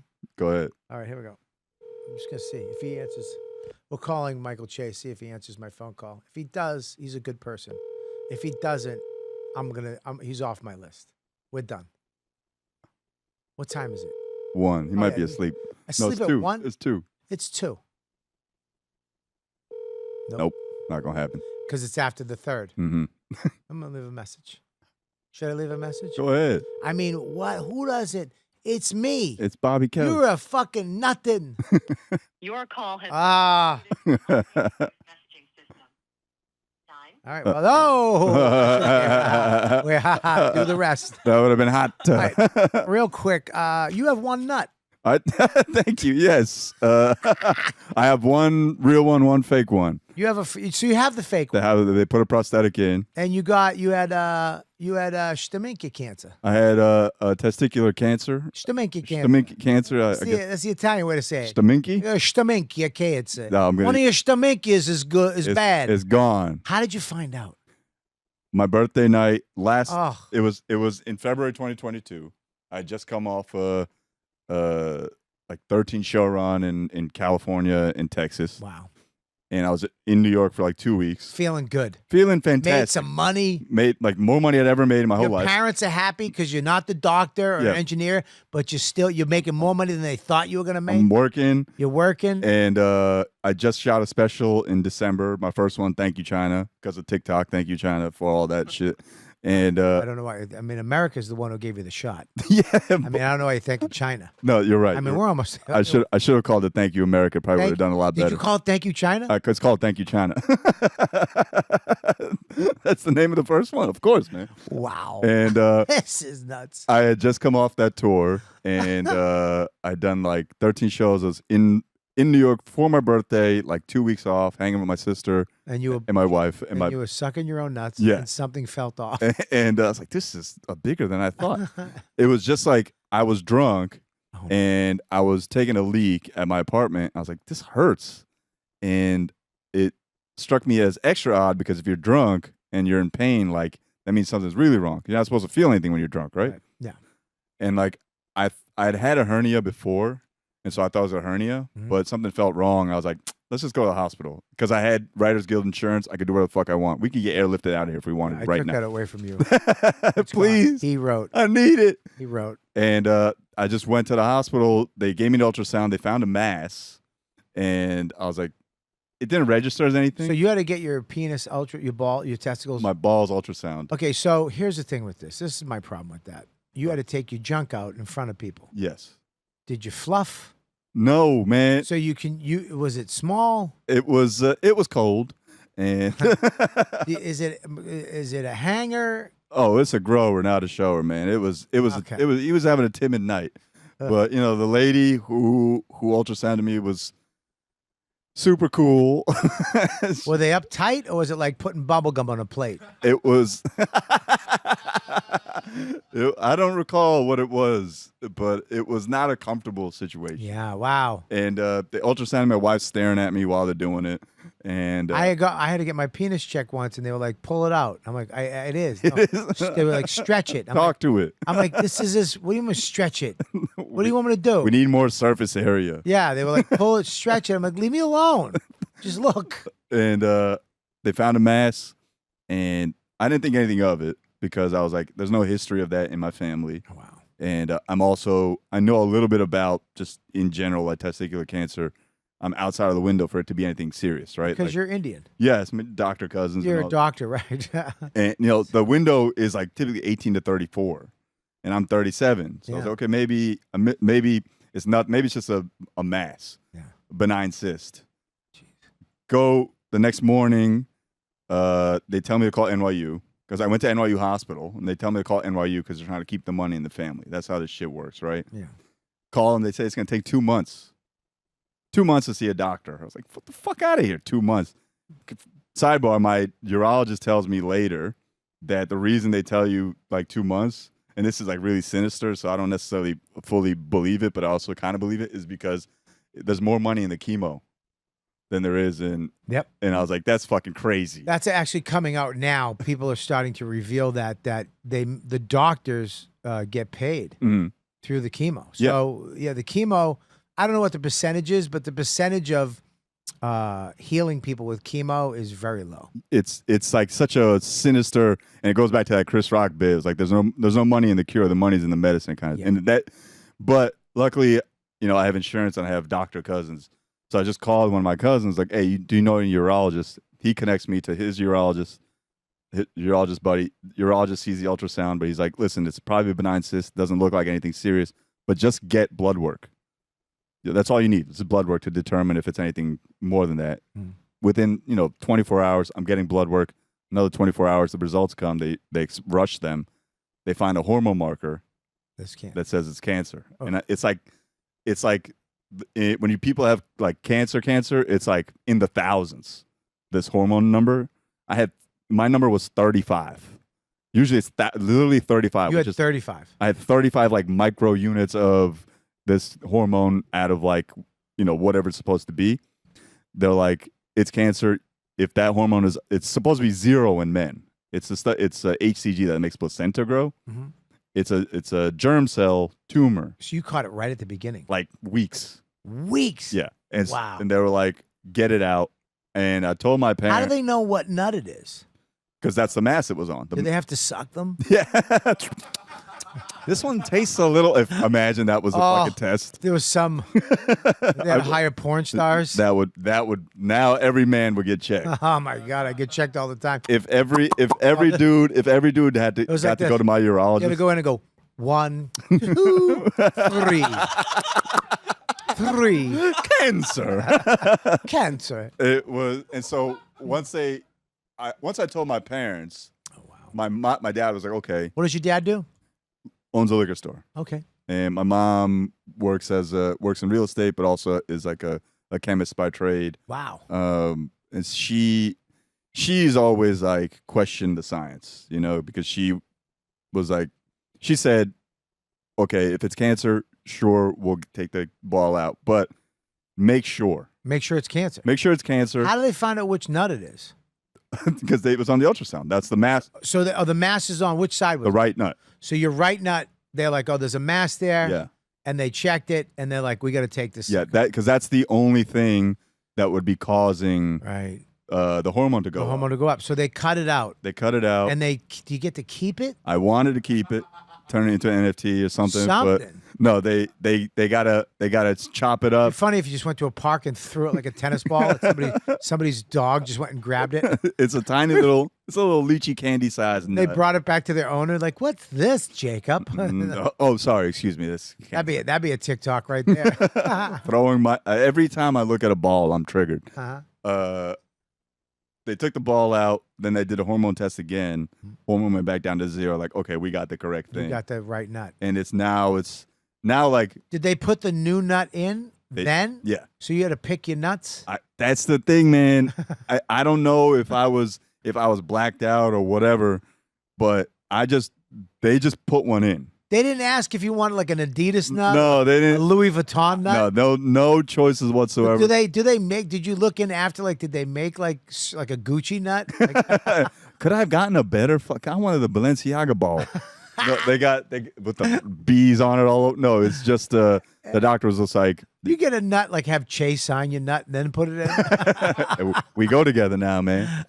They insurance doesn't typically cover the nut. What? Because it like scientifically or whatever, they're like, men don't need it. Yeah. And I talk about this in the special, and this is true. I asked the doctor, like, why do they put a fake one in?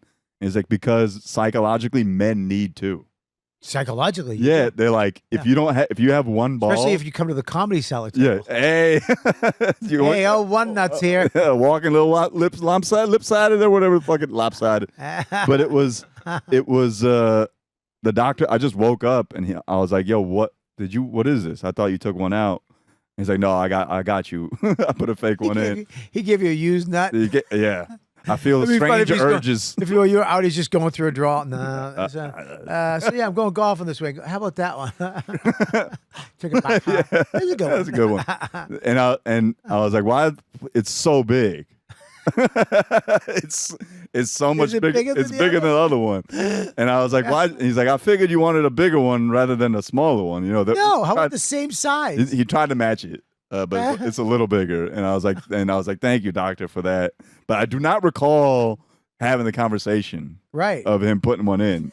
He's like, I just slid it in there because I knew you would want it. I was like, Yeah. I did want it, but I would have at least gotten to pick him out of a lineup or something. I'd laugh my ass off if when you die they find it was a Cadbury egg. This guy's just a mental patient.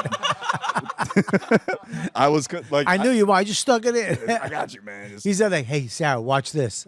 I'm gonna put this in.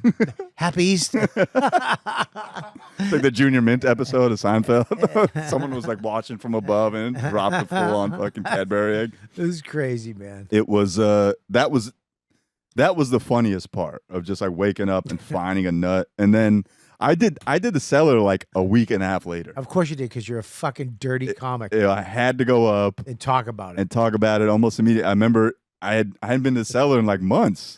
We're psychos. And SD came down and watched. You're nuts. She talked. You could tell that your left one I was was leaning. nice, but I was leaning on the side. She's like, "That's why you were leaning." the nut joke was so good. It was February 18th or 12th. I did the cellar. I had the surgery on like the 8th, Wow. and it was. I say I'm lucky because Yeah. A, I found it very early, Yeah. and B, like, you know, after you do a special or whatever, you do an hour, like you don't want to do that same shit ever again. Now you got a whole nut. I had a whole fucking nut hour in like 2 days. Wow. I in those 5 days that I went from balls hurt to surgery, I was writing every day, going back to the process. Yeah. How do you write? Do you sit down with a paper? I just wake up and Computer? computer. So you just what? I'll try to take notes every day of something stupid that happened. The easiest way for me is to recap the day before. If in that process of like thinking about just what happened the day before, and not necessarily anything funny, just like anything unusual, anything I observed, anything like that, and it'll be like 4 or 5 lines, but from that something will come, or like, oh, maybe there's an angle there, maybe that's something, and then I'll revisit any actual jokes. Are you going at it on the computer, printing that out and bring it to the club? No. It's just like whatever's in here. I should be a lot more active about like bringing notes to the stage. But you don't. You just go up with what you remember you wrote down that day. Exactly. Or I'll put the new joke or the new bit in the middle of the set that's already working, so I have something I'm excited to reach. And then because of the older stuff that works, you're in that mode. Yeah. You throw that new stuff out, you're free. It pops. Yeah. And then I'm coasting for the ride down. Then I'm looking towards the closer. Yeah. That's the process that I've tried to. That's the process that's led me to the best work. Yeah. And when I was going through the cancer stuff, I was writing like I wish I wrote every day with as much discipline as I pretend to have. But I do. And you still be at SNL. Yeah. Oh, that's I'm not kidding. But I'm that hurts sorry. my feelings. I apologize. Mike, man, I want my job back. It was that cancer process of just like taking notes every day.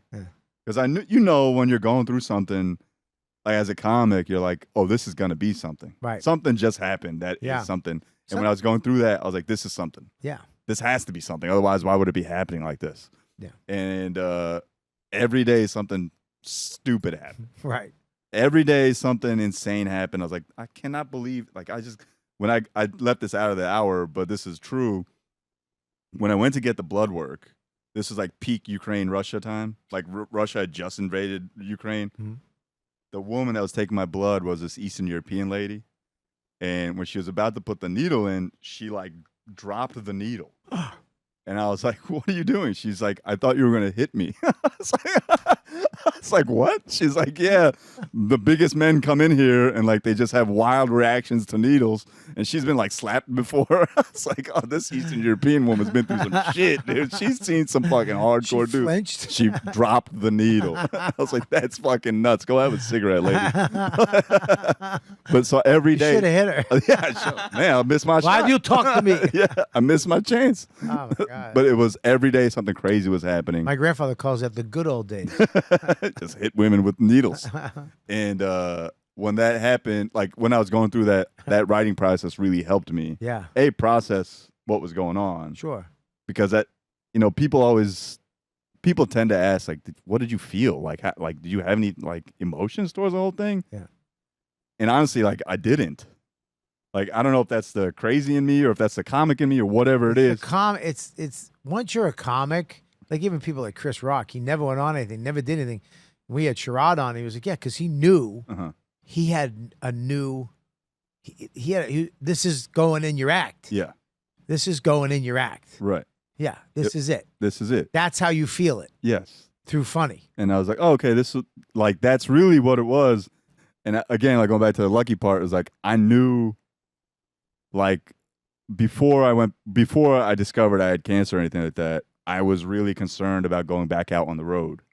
I had 2 weeks off to go back to the same cities I had done before. Yeah, I know. And I was like, I got nothing. Yeah, now you got something. Now I got something. Yeah, cancer. And, and I was like, You got a plastic nut. it's such a fucked up way to look at it, Mhm. but it was really how I looked at it. I was like, Great. man, this is the best thing that's ever happened. Isn't that weird? And nothing and thank God that, it hadn't spread.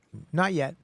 I give it time. I've been smoking a lot. If you but- get cancer again, will you come back on? yeah, for sure. Yeah, my last podcast. If you have to put another nut in, can we put like a YKWD marble in your nut? Bet, yes. I'll make that commitment right here. We'll write it down. I got questions for you, dude. Go ahead, please. I got questions from the fans. I mean, we covered everything. Jesus Christ. You were going to be a doctor, right? I wanted to be a doctor up until What's up with Indians and being a doctor? it's a It's a stereotype, but it's true. in India, doctors are very revered. They're like people love them, and they're respected members of the community. Not so much like here. Like I get a lot of anger from doctors because I talk a lot of shit about them. Sure. But here, when like my parents' generation, when they came here, they saw becoming a doctor A as a respected thing, but B like people will always need doctors, and it will always be a high-paying job, and you will always be in need, and you will be helping people. Yeah. So become one. And also, like, it's a great thing to do if you really want to do it. If you really want to help people and like care about them wholeheartedly, like it's a fantastic profession. Yeah. And I wanted to be one up until my junior year in college when I got like a C in Orgo, and I was going through a lot of personal shit, break up. My parents were going through some shit, and like I just didn't have the heart to like suffer through it. Dropped it. Remember calling my mom. I'm to this day I have not heard her yell more than that phone call. She Like screamed at you. she's like, I was like, holy shit. They're paying for my college. Yeah. They're paying for the apartment I'm living in. Yeah. This is why I went to school. Yeah. And no, they don't get a refund on all that shit. Exactly. You pay them back? Yeah. Now. You gave money back? Now I can. Did you? Not yet. Oh, well, that should be It's on the co- fucking list. I need another 2 years. Look into the camera. Tell Mom your and Dad, you know what's coming. It's coming. We literally had this conversation yesterday. Good. Pay them their money back, you you know- scumbag. I cannot wait to do that. Good. I cannot wait. 2 years. I'm gonna get my dad one of these. What is that? That's the Rado. Remember we? Oh, talked- yeah. Look at this watch. Look at that. I love that watch. My God. And that you're going to get your dad one of those? I gotta get my dad. I'm gonna get my dad a Rolly. I think. Just Get him a Rolly, dude. Get him a nice Rolly. that's the Rado Ceramica is the watch that Indian men get when they made it in this country. And you did it. And this is my dad's. He got it in 1989, and It's such a disco watch. it's so cool. Disco. I love it. It's my favorite thing. I got the Speedmaster. It's fucking beautiful. I love it. I love it. This watch right here, you're the only person I've ever seen more. That's why I love this watch. Oh, thank you, Such man. a great looking watch. Thank you, man. And it goes with anything. Anything and everything. God damn, what a nice watch. But yeah, so I'm gonna get my dad a Rolly when I can. Yeah, and pay him back for tuition. Yes. Son And of so a bitch. but that's the reason why it's because it's a great job and it's deservedly a respected profession. Yeah, until your son quits. Yeah. And you're fucking out $120,000 Yeah. because asshole has a dream. Okay? It was Now the dream paid off. the dream is paid off. Give them their money back. Oh, it's coming for yeah. sure. And the watch. And the watch for sure. That little Get me bonus. a watch too. I got you. All right. This doesn't hurt that much. There's no Speedmaster, I promise. Yeah, that don't hurt this much either. All right, listen, we got questions. Chucklefucker 808. Oh god. What a hacky name. It's gonna be. Would you perform at a college again after what happened at Columbia? 1,000%. I have. Yeah. They've been great. Georgia Tech was the last one I did. Thank you, Georgia Tech. For And that. they love you now because they know what you are. Yeah. You know what I say when I do shows at clubs sometimes or certain venues? I go, tell them it's an R-rated show. Mm-hmm. I've done X-rated too. I go, tell them it's X-rated. Because then I go out there and I'm just kind of dirty. Yeah. They're like, oh, that was fine. Yeah. But when you put them in this, when you put them in the right frame of mind, when you say, hey, you might get offended. If you're easily offended, you don't want to go to that. They go, no, I'm fine. When they hear something offensive, it doesn't hurt them. It's all when expectations. you tell them you have to be offended, you have to act, you have to react. They freak out. Yeah. They're little victims. Yep. Take away that bullshit, and they'll be able to be fine. Remind them that they're people and that they've heard all this shit before in some variation. It'd be okay. But yeah, This is going to be 1,000%. I'll go back to a college. If you're a booker, chuckle fucker, holla at me. Big Ben Cock 69. Not going to be a good question. No. Maybe. I say no. What are your takes on the nuances between Israel and Palestine? Oh, This is actually very close. How does writing for the Oscars differ from writing for the White House correspondent dinner? That was actually a good question. That's a great question. From Big Ben Cock 69. Yeah. Well, a lot of the process is a lot. Yeah, a lot of the process is the same in that you're throwing jokes at a very respected comedian. Yeah. The Oscars was a bit longer, and one you're talking about movies that no one will care about in 1 year, and the other one you're caring about journalists that no one will In care. 1 year. Yeah, months We that no care- one's seen. None of the Oscar movies we care about that year. No one gives a fuck. No one cares. But it's the White House Correspondents' Dinner. What I wrote on Husson's. Yeah. It was like his kingmaker. Like I think that was one of the biggest things he did in his career that made him from like, a guy on the Daily Show to almost a household name because Right. he went after a lot of. He called Steve Bannon a Nazi. That was I think David Angelo's joke. With Chris, I wrote on the 2016 Oscars with Chris. That was 20 of us in a room like this big conference table. He's pacing around, and his two head writers, Chuck Sklar and John Max, they're like holding court, and we're just throwing shit at him. That we write the night before, and the process is a lot longer and a lot easier. I was very lucky again. I was writing for Chris in the moment when the Oscars were so white. Right. That was when there was no black nominees. Much Right. hasn't changed, but Yeah. that was that year when he was hosting, Yeah. and it was when I heard that there was no black nominees and Chris was hosting, I was like, oh, like I should just Easy. close my notebook. Yeah, I was right. like, he's got it, Yeah. And he felt the pressure of like this is my moment. This Yep. this is like Yeah. the perfect. How combination. hilarious is that was no black people. He was the only black person he was hosting. And then years later, there was all black. It was all black, and he got slapped Yeah, by a fucked black up. person. Yeah, I mean, Is that crazy? it came full circle. Like that's the. I mean, the simulation is real, man. it's like hey, you know what? When it was all white, it was just a little nice dinner. Then you made it fucking. With the BET Awards, You made, almost. yeah, you made it the BET Awards. Fucking Suge Knight was in the crowd. You got slapped, motherfucker. Isn't that crazy? It came full circle, man. It was. It But was short Def answer. Comedy Jam. Where was Voss? I It became a. wrote for the Oscars. He did. They yeah, gave me a basket. that I was. still have massage coupons. He was man. He made my expectations so high for those massage baskets. You didn't get shit. No, we didn't get. That was the year they also cut all the fucking award baskets for everybody. Yeah, We didn't 'cause get you know why? Because fucking stupid. Voss. No, because they're hypocrites. Mm. They're like, you shouldn't get any. Why do you need? Shut your mouths. Stop trying to help the homeless. Give some money somewhere. Give me my free $20,000 worth of shit. Yeah, and get a Rolex for nothing. Yeah. Now you get nothing. Nothing. Because now you have to live by your own rules, you dumb fucking actors. We're sitting in I remember the writer's room the night of was like, maybe like, the table was like this big. We were just cramped together, sitting by a hotline, sweating, drinking a bottle of tequila, just Yeah. waiting. Yeah, a couple years before that, you would have been. You had a Fendi bag. Yeah, that was, You had sneakers. I missed the prime time, but whatever. It was a great time. Sloppy seconds. Uh-oh.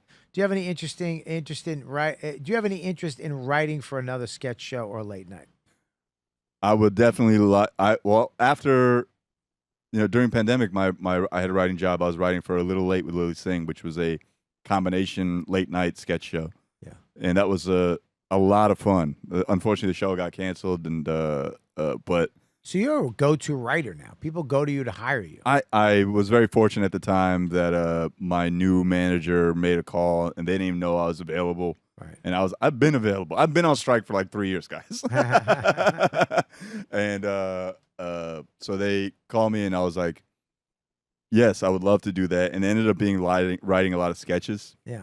And that was so much fun because I learned from Mike and from the show where I was an update writer on SNL, but just observing like how they wrote in their process Right. and seeing how a stand-up takes, because Che is a bona fide stand-up. Sure. So seeing how he takes a joke from stand-up and turns it into a sketch, like I applied that same kind of methodology to writing sketches on Lily Singh, and I was the only stand-up on that show. And so it was like so much fun to see how I could take my stand-up and turn that into a joke that turned into a sketch, you know? Now there's another question from yes. Rage Against the Creatine. I hate I hate all of you. Were any of the sketches or jokes you wrote for SNL that you really liked that didn't get on? Again, like I wrote on Update, and so I got very few jokes on Update for Che. It's probably why I'm he not. doesn't like you. Probably. That's Yeah, why he doesn't answer the phone and he fired you. That's probably why I'm not in the show anymore. Yeah, he but fired you. He got you fired. Yeah. I mean, I heard that he's the guy that hires and fires people. No, he hired and fired me. I heard he fired you. I heard this is what I heard. Oh shit! I heard he actually gave you cancer. He thought it was funny. Yeah, he thought it was funny, and then he fired you when you got cancer free. Yeah. If you kept the cancer, he was going to keep you, but because you got You don't need rid of it. Can't be so lucky, man. Yeah. Keeps me balanced. But I don't remember a lot of jokes that bombed and did not make it to air. I do remember. I remember, and this is hat tip to Norm, when I aped one of his joke styles. He has his joke style. He goes, eh? Yeah. I wrote a joke about the cat lady, the socialite billionaire who spent all of her money on surgeries to look like a cat, has declared bankruptcy. Worse, she looks like a cat. That joke did well in dress, but did not make it to rehearsal. It didn't. No, I mean, did not make it to air. But that joke, when I wrote that, I was like, oh, that's pretty fucking funny. And it was it was a shout out to Norm. Does that kill you when it doesn't make it? No, it's again numbers game. Doesn't matter. Yeah, I mean, you're getting the same check. You're there to write shit. Yeah, it took. I mean, it's like TikTok. Yes, it still hurts, from they didn't like it, whatever. But it is at the end of the day just a numbers game. And at that point in the show, I already knew I wasn't coming back. I could just tell the vibe. I had gotten very few on, and they were actually firing you to hire Rosebud. Yes, wasn't that a kid? Shout out Rosie. But yeah, it was the feeling of not getting something on. It died very quickly because I wasn't getting a lot on. Yeah. But yes, to answer that question, that cat joke, I love that joke. I don't remember the exact verbiage of it, but yeah, that was it. Verbiage. Verbiage. Verbiage. There you go. Twist. Remember twist. Here's the thing. You're very smart, but the common sense is a little fucking low on you. Well, I mean, who makes a fucking twist off pen? I don't know. Good pen people. Yeah. So you don't lose the cap. Yeah, you're right. Let me see that pen. You don't deserve it. Sorry, it's all sweaty and gross. Great pen. Listen. It's been in my ear. Nimesh, I'm glad you came on, dude. Thank you very much, man. I'm serious. I'm glad for all your success. Thank you, man. I love seeing the young bucks come up, and pop out. It means a lot that you appreciate that. I do, man. It's not. I mean, I think it's great when I see you motherfuckers and you're busting your here every night the way we used to do it every single night, late night, rolling in, doing your spot, going somewhere else, and then when you see you're selling out theaters and you're popping off and you're kicking ass. I love it. Thank you very much, man. You're keeping comedy alive, and you guys are all you're keeping stand-up comedy the way it should be. Yes, that's the ultimate goal, beyond theaters and all that kind of shit, is to contribute something to the art. As corny as that sounds. I mean, it sounds gay. Yeah, but the thing is, you should have let me end it. I mean, you got to make it real. Sorry. Go ahead, Bobby. Go ahead. Let's reset. Anyways, listen, you come see me live. We're going to give you your stuff at the end. RobertKellyLive.com. I'm all over the place. Comedy Mothership. I mean, this might already be done by then. But just go to, I'm at the Boston Comedy Festival. I'm doing a run in Ohio. I got all kinds of dates up there. Go to my website and go to louisck.com. Buy my special kill box. The audio version is available everywhere. You can buy the audio version on Apple everywhere, on louisck.com. Also, comicrebels.com. Get your regs. Get your YKWD. Get your Fuck the Check Spot shirt. It's all at comicrebels.com. Use code word Ladybug and you get 20% off. If you're going to buy some of the stuff, wear it to my shows and I'll give you a big fat hug at the end of the show. Guaranteed. Make sure you check out where you're going to be. What's your Please watch my special. It's called Lucky Lefty, or I Lost My Right Nut and All I Got Was a Stupid Special. It's on YouTube. That's the full title. a long title, but I Yes. like it. Lucky Lefty. Lucky Lefty. If you're slow. And then I go back on the road in June. I'll be in Houston, New Brunswick, New Jersey. Get your tickets. It's going to Please. sell out. And then I'm announcing a theater tour at the beginning of June. I'll be doing everywhere from London to New York City and a bunch of West Coast, everywhere from June to December. So And just know this, while you're watching him kill on stage, one of his nuts is a Cadbury egg. yes, Know that. Can you please read these while my crew get ready, guys? What are the words we learned today? Confounding, Confounding, vitriol, vitriol, anecdotally, anecdotally, verbiage, and China. and China. Guys, give you plugs. I got Max Marcus Comedy. Jokes Russell on Instagram and The Cheese Show on YouTube. Follow me at Mike B. Suarez. At Danny Braff on Instagram. Guys, that's the Tizzy 3 and the Mush. These guys are here every week helping the show happen. So please follow them on all their social media. Support them when you see them live. And, of course, support my guest today who is kicking ass, and he's got one nut. So we'll see you guys next week on You Know What, Dude podcast. Thanks for listening. Bye.